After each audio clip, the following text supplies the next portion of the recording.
Do you ever feel like you're drifting in business or in life from your intended target and you're going to miss the mark? Are you frustrated because you think you've done everything right and yet you're still not quite pointed in the right direction? I've been there and I see you. I'm Ben Walters, an entrepreneur, pastor, coach, and consultant. If you're ready to get unstuck and ignite your super pumped life or business, I'll give you the rocket fuel and the match. All you have to do is light it. No matter how extra hard you work and try and overcompensate, you're still just off a bit. If you've felt this way, I feel you, because this is exactly what happened to me when I recently went sea kayaking off the coast of Cape Cod. Here's the backstory. I was visiting family on the 4th of July, and one of my favorite activities is to kayak across Barnstable Harbor to a section of the Sandy Neck Beach that is only accessible by boat. And if you've ever been to Cape Cod on 4th of July weekend, it is very busy time.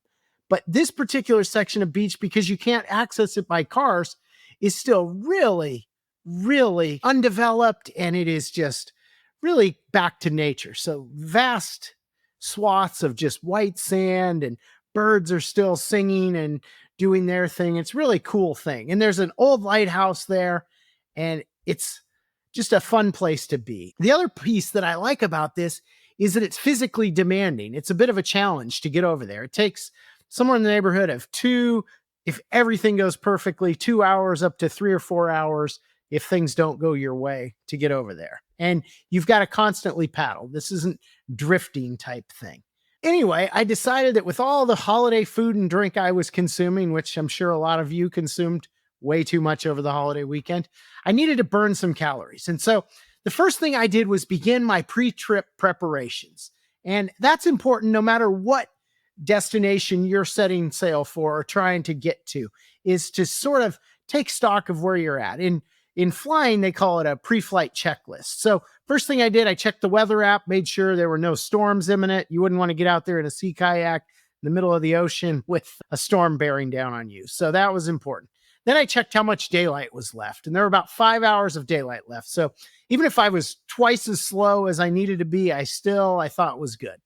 Then I checked the tides, because you want to go with the tide if possible. The tide comes in, the tide goes out. I figured out it was coming in now, but it was going to be going out around 4 p.m.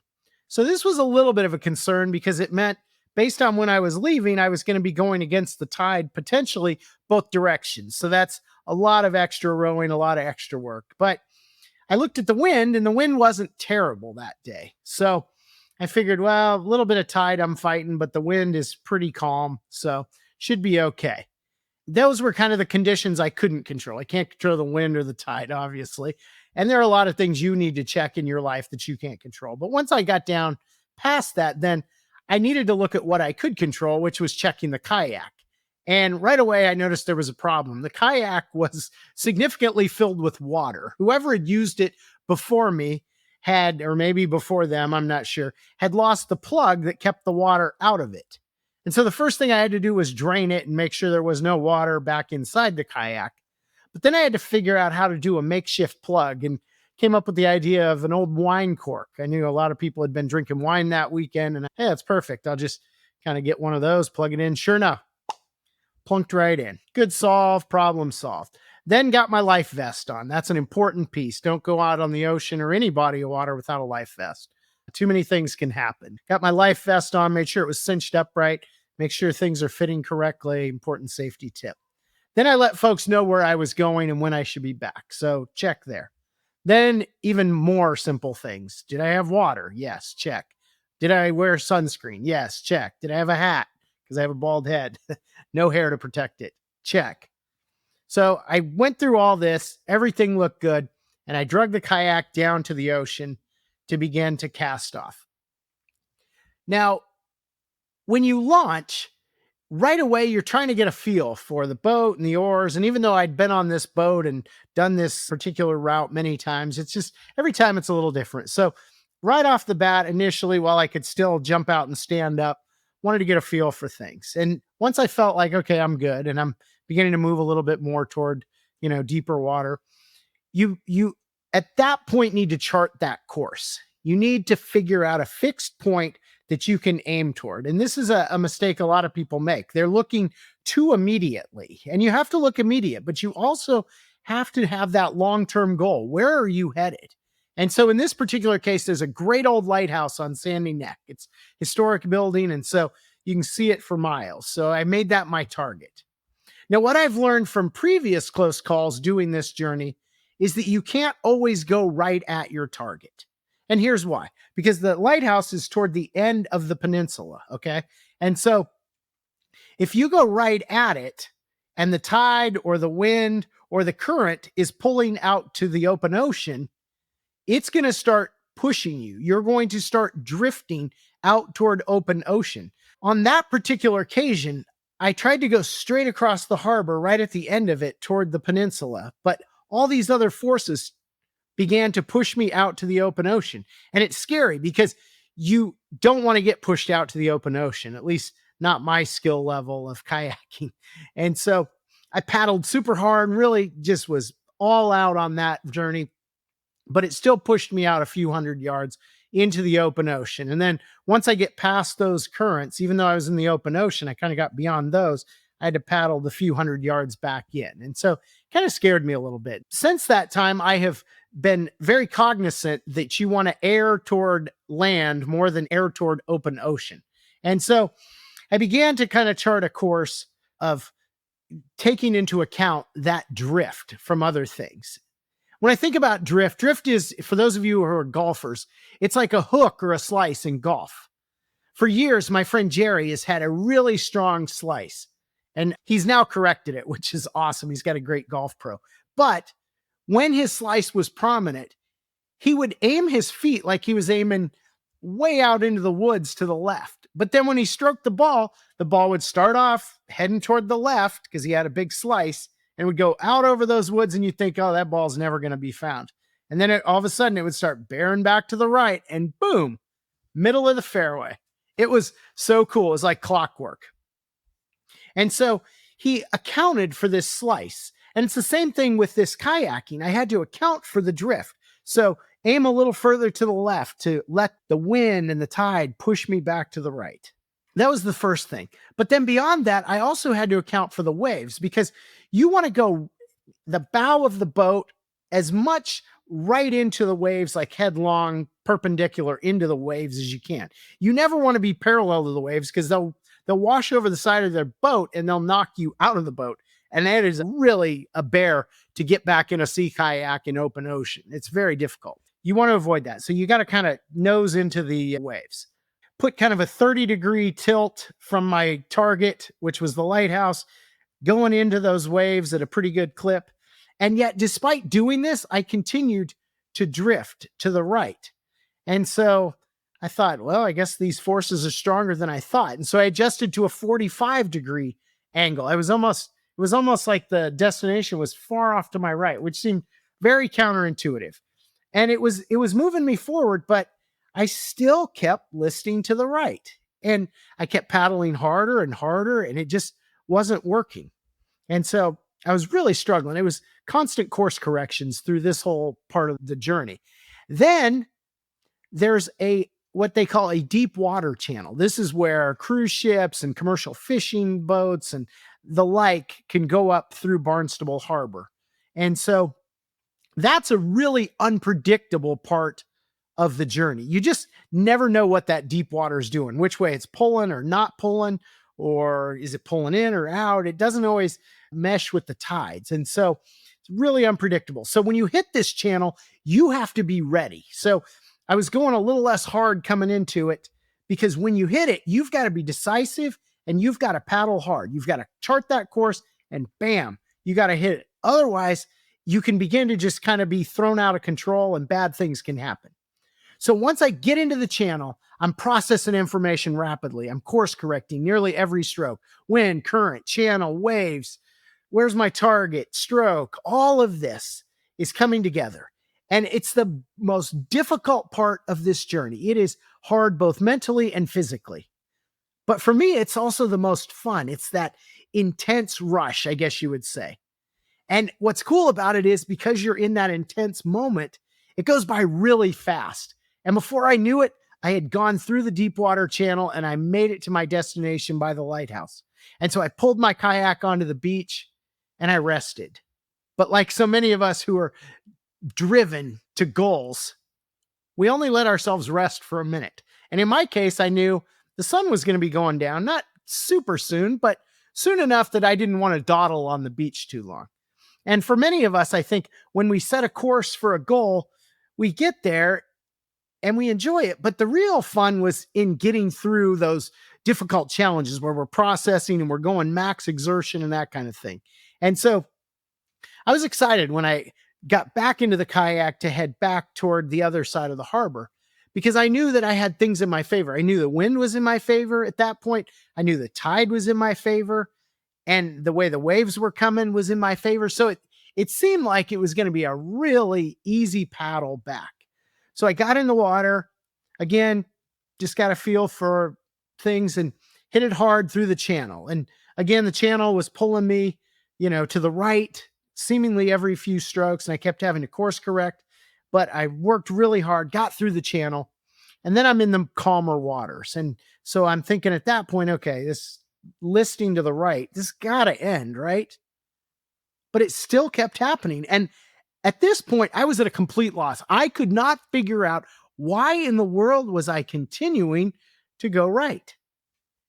Now, about that time, a funny thing happened. My shoulder, this right shoulder, which is basically shot. I went to 3 different specialists and they all said, you've got the shoulder of an 80-year-old after looking at the MRI and the x-rays, because played a lot of sports, pitched a lot of baseballs. There's just nothing left to cushion anything. It's effectively going to need to be replaced and prosthetics brought in. But anyhow, my shoulder's just barking at me. And I'm like, oh, that seems like an abnormal amount of barking. And I thought, okay, maybe I shouldn't paddle as hard with my right arm. And then all of a sudden it dawned on me. I thought, that's it. The reason I have been drifting right this entire time, almost 3 hours out there, was because I subconsciously was not paddling as hard with my injured right arm. So my left arm, which is really good and strong, I was doing normal, strong strokes, but the right arm, even though I thought I was doing everything right and doing it the same way, I wasn't. And so what was happening was literally every stroke, I was powering the boat just a little bit more to the right than the left. That's what was causing the veer. It wasn't external sources. It wasn't wind or rain or currents or any of that. It was me.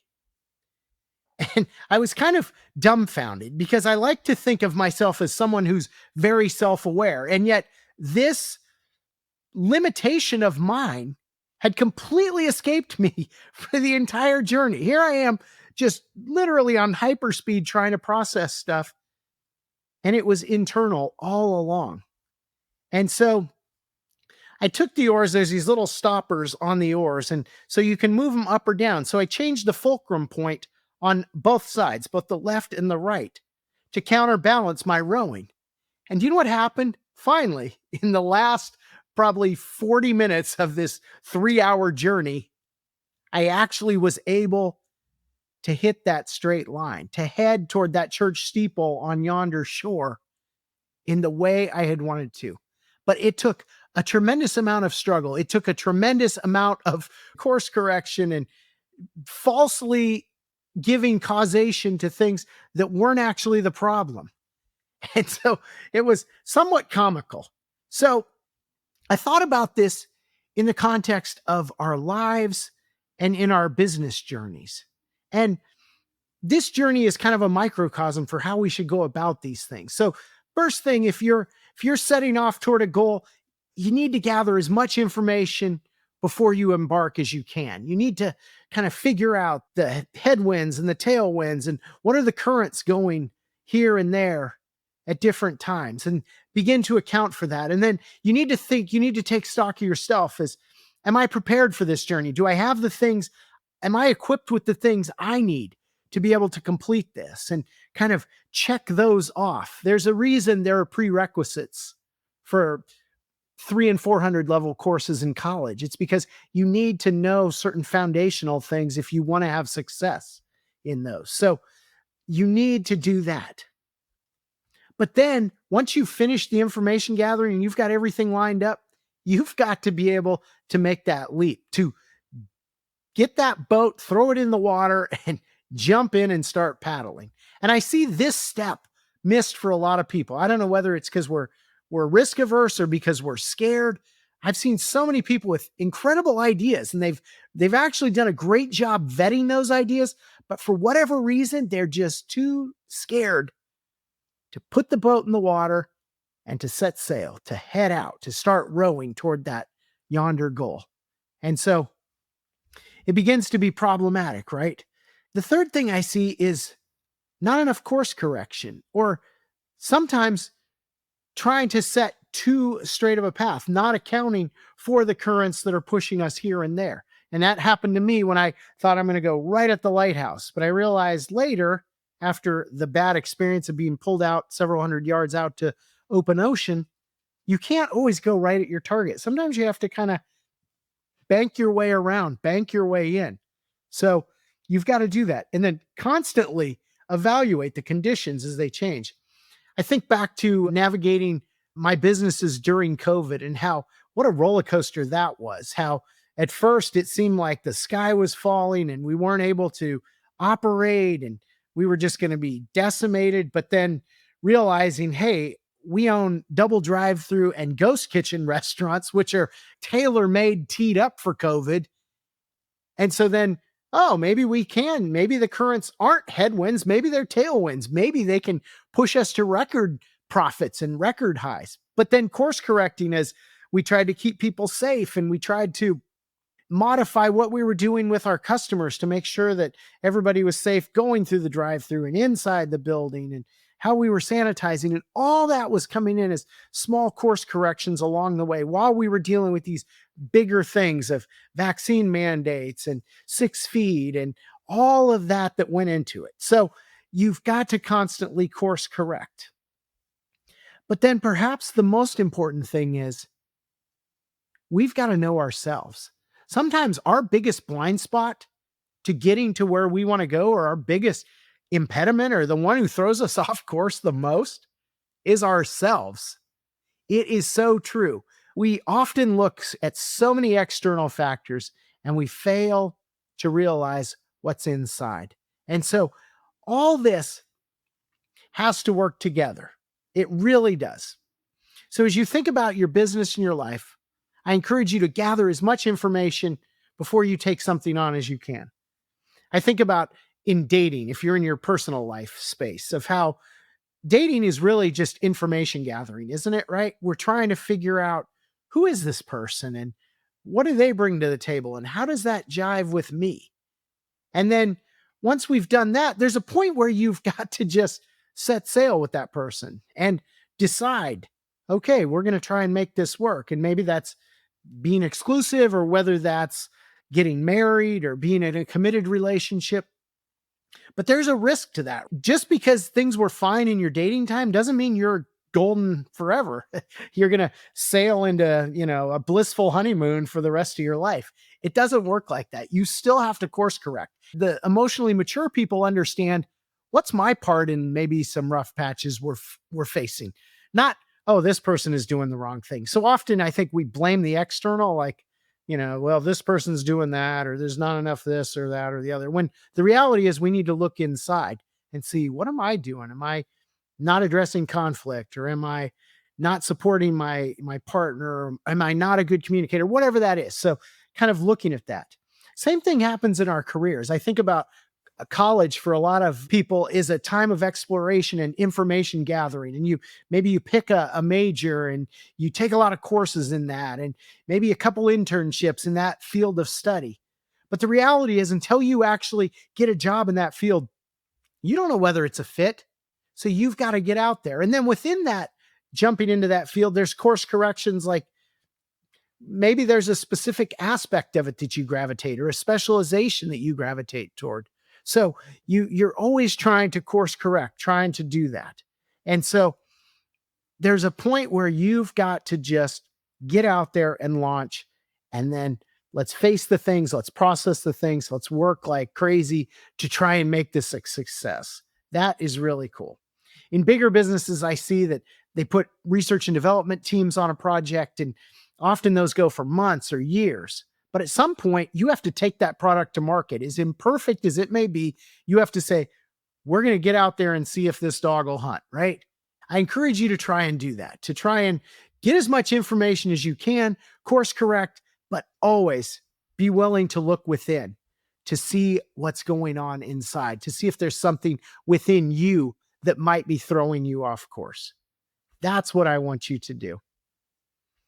We are sometimes our own worst enemies.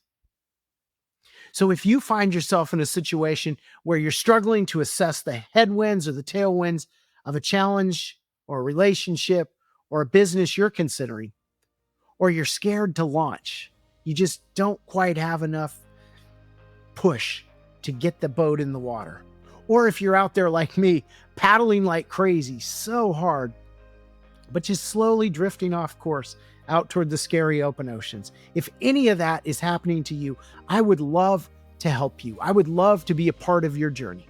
So I'm going to challenge you, book a free consultation. Let's talk about things. Let's figure out in which kind of space you're at, and let's get you on a course toward your lighthouse and that beautiful sandy beach on that other shore.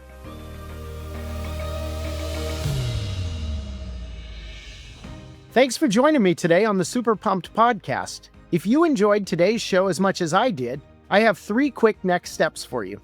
First, subscribe on Apple Podcasts, Spotify, or YouTube to make sure you don't miss future episodes. Next, leave me a review in your podcast app and tell your friends about the show so others can find and benefit from the Super Pumped community. And finally, to put the ideas from today's show into action, visit us at superpumped.com to view the show notes, book a complimentary consultation, or take our free business launch readiness assessment. Keep well, and I'll see you next time.